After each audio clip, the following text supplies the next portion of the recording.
When Chase killed the fixed portal rate on the Sapphire Preferred and the Reserve, the internet was in an uproar. And I get it. I was honestly annoyed too. 1.25 cents on the Preferred, 1.5 on the Reserve, every time guaranteed, no guessing. That was the one thing you can count on with Chase points. Nowadays, we've got the Points Boost feature, which could be great or horrible depending on the hotel and the dates. Plus, you're still forced to go through the portal instead of booking directly. But what if I told you there's still a Chase card that could give you a fixed 1.25 cent per point on all of your travel? And the best part, that's broad travel. None of this portal nonsense. It's not the Sapphire Preferred or the Reserve, and I hear almost nobody talking about it. And here's the kicker. If you strategize this card correctly and pair it with the Sapphire Preferred, every Chase point you own turns into a fixed 1.375 cent floor on travel you already booked. And if you can catch a transfer bonus through Chase, that floor jumps to, wait for it, 1.625 cents per point. And you can catch that one right now also. Chase just launched a 20% bonus to Aeroplan in August, and it's live through the end of September. Now, if that didn't give it away, the card I'm talking about here is the Chase Aeroplan credit card. And if you've been sleeping on this card, it's time to wake up. Today, we're breaking down why this card is so insane and a strategy to get anywhere from 1.6 to 2 cents per point plus on your Chase points when you're booking your travel. Buckle up because this one's going to be a good one. Alright, let's get into it. Now this year, the devaluations to Chase points have been hot and heavy. The first one we already covered, which is that fixed portal rate, which is no longer a thing. But second is probably the more important one, and that's the devaluations to Hyatt. For years, the short answer for what to do with your Chase points was transfer to Hyatt. And honestly, it worked. Most of the time, using this strategy, you could easily get 2 cents per point plus in value.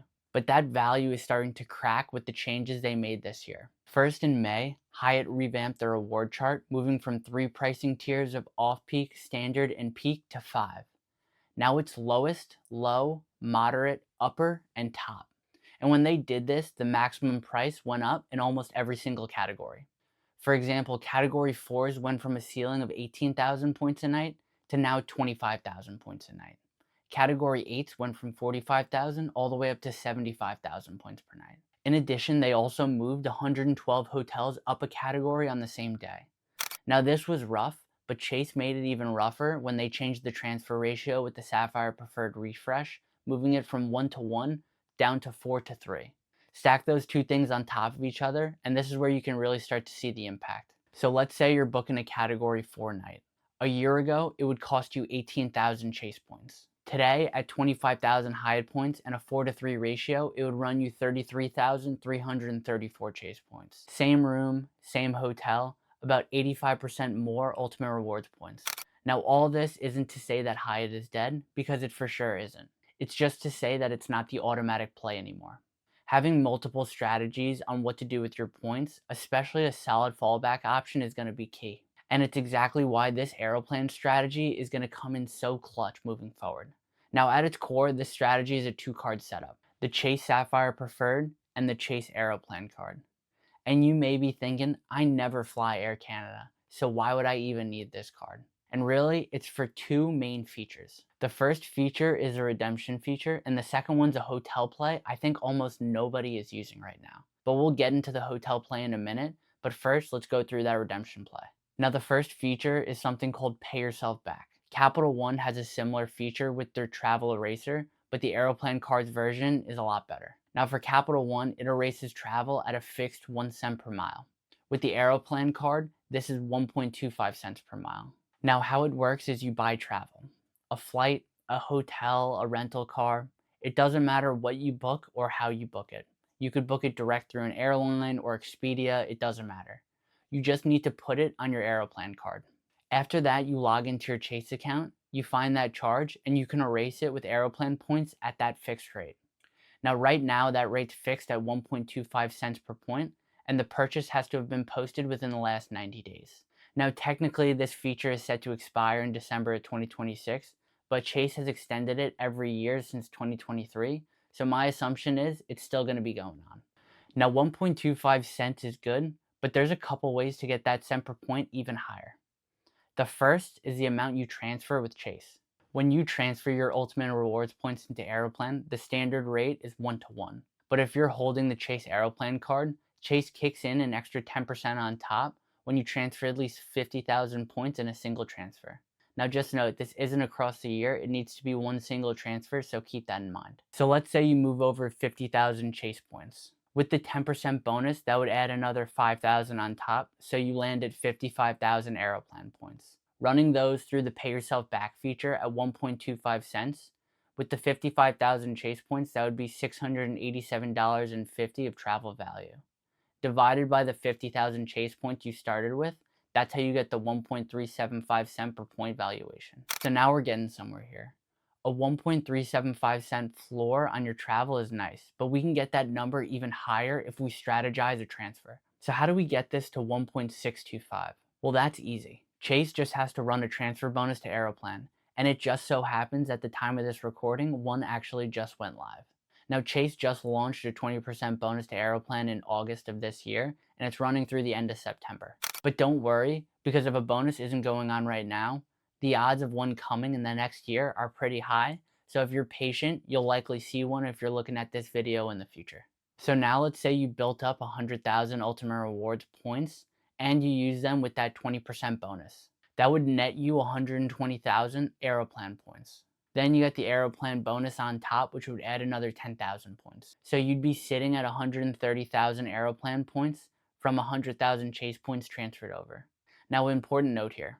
Those two bonuses do stack, but they stack additively. You're not earning 10% on the boosted number, just a flat 30% on what you sent. So take those 130,000 points and run them through the pay yourself back at 1.25 cents. That would get you $1,625 in travel value that you can erase against. And if you take that number and divide it by the 100,000 Chase Ultimate Rewards points you started with, that's how you get the 1.625 cent per point valuation. Now we do need to take into consideration that fee, because the Aeroplan card comes with a $95 a year annual fee.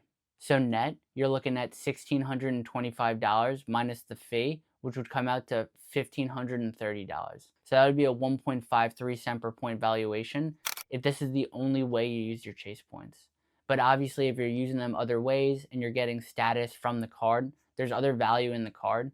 So it wouldn't be a one-to-one of just stripping the fee out of whatever redemptions you're getting here. Regardless, this is still strong for a fixed rate, especially if you fly mainly domestic economy. You'd be hard-pressed to find better redemptions than this unless you're using Bilt or AA miles to book your flights. So now if you're thinking, doesn't this whole thing hinge on Chase actually running one of these bonuses? I'd say you're right. But let's look at the receipts and figure out how consistent this really is. In 2022, there was a 30% bonus in November. In 2023, a 20% bonus in the summer and another 20% bonus in December. 2024, same story, twice. 2025, 20% in the summer and a tiered bonus up to 25% in November. And this past year, 20% in April and now 20% again in August. That's 5 straight years with at least one 20% bonus or better. Now I'm not going to sit here and tell you this is guaranteed, but 5 for 5 is about as good of a track record as you're going to get. Also with Amex and Capital One, they transfer to Aeroplan too, which is great, but don't plan on getting any bonuses from them anytime soon. Now a few rules to protect yourself here. First one, once points leave your Chase account, they're gone. So make sure you're comfortable transferring because you're not getting them back. Second is that 10% bonus can take up to 7 days to post. So don't transfer on Thursday and expect to book on Friday morning if you need that 10% bonus. And lastly, make sure you understand that cap.